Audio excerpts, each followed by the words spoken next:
In this demo, I will show you how to handle the route not possible error, which may occur if your route includes a bad address or a location that cannot be reached by car.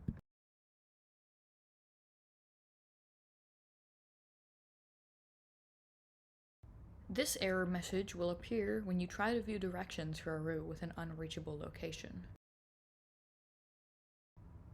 In this case, the addresses that can't be reached will be displayed in a list on the left-hand side of the screen, as shown here.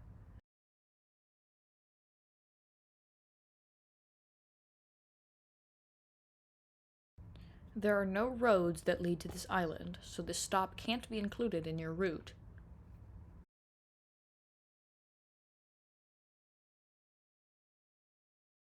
When this happens, you will need to delete the stop from the route with the red X button.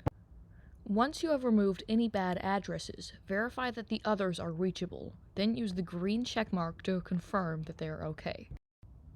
Now that you have confirmed that all your stops are okay, click on the View Directions button again, and DriveTracker will automatically generate the best route for you to take.